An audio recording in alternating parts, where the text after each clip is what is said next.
11 days ago, I had a sudden flashback of memory and emotion to the summer of 2010 and the fanciest cheddar cheese I had ever had. So the next day, I set out to find a fancy cheddar cheese. So instead of like going to a specialty cheese shop or something like that, no, I decide in order to fulfill this quest, I'm just going to go to the fancy cheese section of my regular grocery store.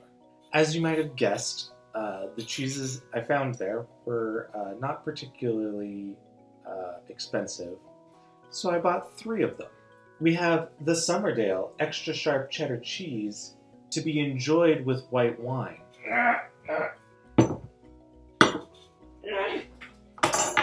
This one was imported from the United Kingdom, and I like the weird paper wrapping that it comes in. This one is a lovely Boar's Head Canadian cheddar, aged over 1,000 days. This one was imported from Canada, like me.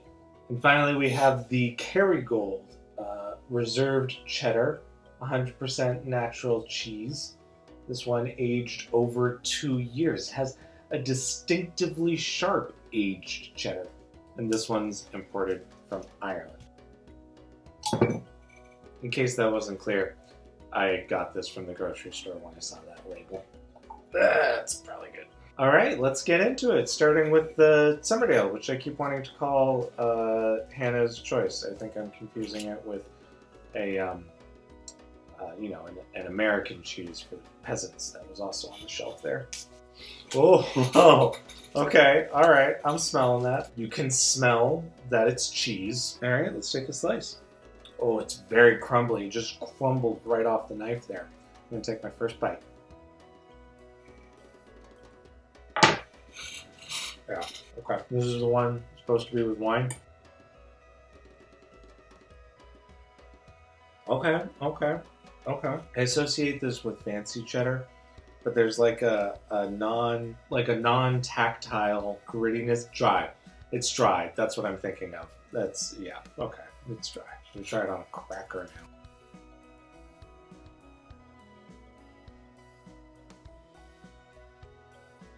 I missed. I'm gonna do it again. Do over. Okay.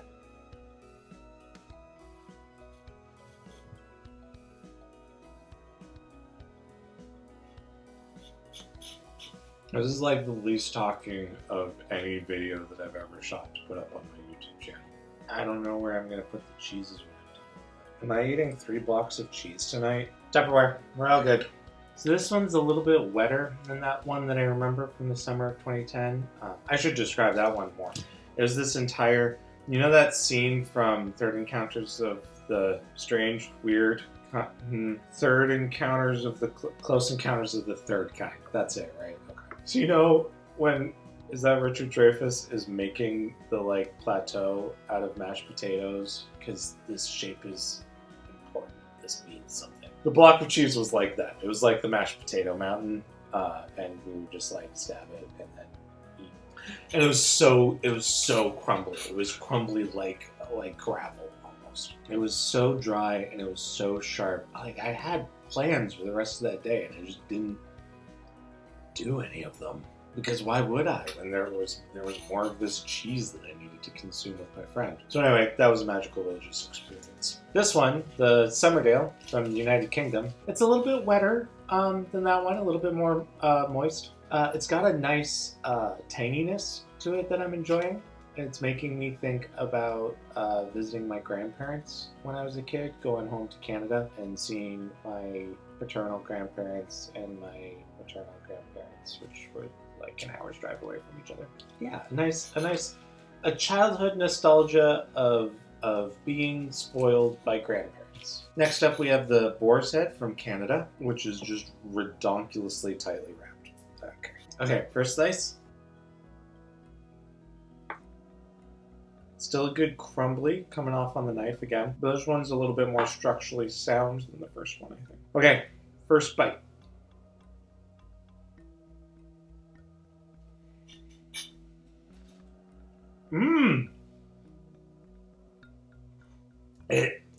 It melts melted in my mouth like almost immediately. It started. It was like it was like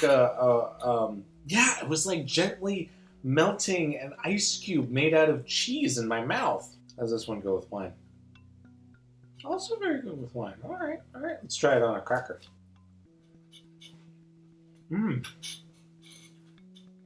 Yeah, as the cheese is melting in your mouth, it mixes all up with the cracker and the saltinesses intermingle with each other. It's two equally good but completely different kinds of saltiness. It took a couple different tries because I'm so overwhelmed by the meltiness of it in my mouth, but I feel like I'm starting to feel now the fact that it is, before it melts, more structurally sound than the first one. Not timing myself eating these, but I feel like this one has a longer half-life in my mouth. The enjoyability and the intensity of the flavors just hang longer. Maybe I'm just describing like the intensity of the aftertaste. And lastly, we have the Kerrygold from Ireland. First slice. And my first bite. Oh, that was much more substantial. Yeah, I was chewing that one for a while. Interesting. Also good with the white wine. These were all good with white wine. Fantastic. Lucky me. Let's try this with a cracker. This one has like not so much a bite to it, but like a bitiness. I don't know if I can better explain that. This one's bitey. But that's okay, that's good. Bitiness can be nice every once in a while. This one makes me think about the PlayStation store, the Metreon Mall in San Francisco when I was growing up. Taking Muni down to see what exciting new things Sony had to give me with their PlayStations. Is there a new Spyro the Dragon coming out? Ooh, what do the grown-up dragons look like in the new Spyro? Is that lady walking on water in the next Final Fantasy? I don't know, Sony. You tell me. Alright, I have no memory retention. I need to eat one of each in a row. Okay, let's go back through them in reverse order. We got the Bitey Kerrygold, aged 2 years. We got the Melty Boar's Head, aged 1,000 days. And finally, the Summerdale, which I assume was aged for some amount of time. Okay, now I'm going to try to rank them. I think I can eliminate Boar's Head for superlative immediately. Not because it is not good.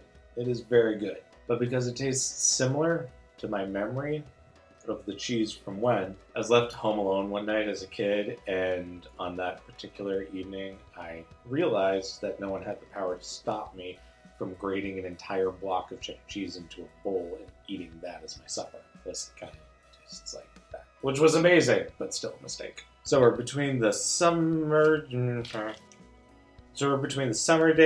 and the Kerrygold. So we're between the Summerdale and the Kerrygold.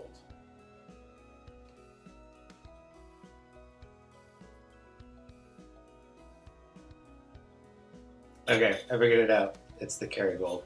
It's the Kerrygold. And here's why.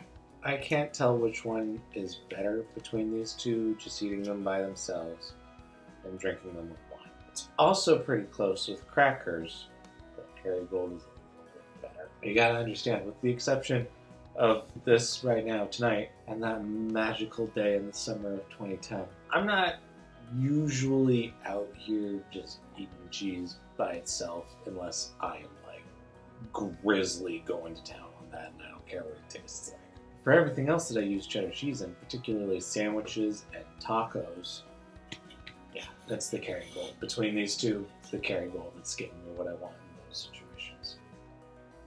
Alright, well, this has been a video of me taste testing $22 worth of cheese I bought at my grocery store. I hope this has been informative and helpful to you. And if you find that the experience of watching this video impacts any cheese purchase decision that you ever make, send me a description of a beloved childhood memory of yours. Alright, cool. I'm gonna have some fun stuff to read. I love you. Stay hydrated. Always vote. Good night.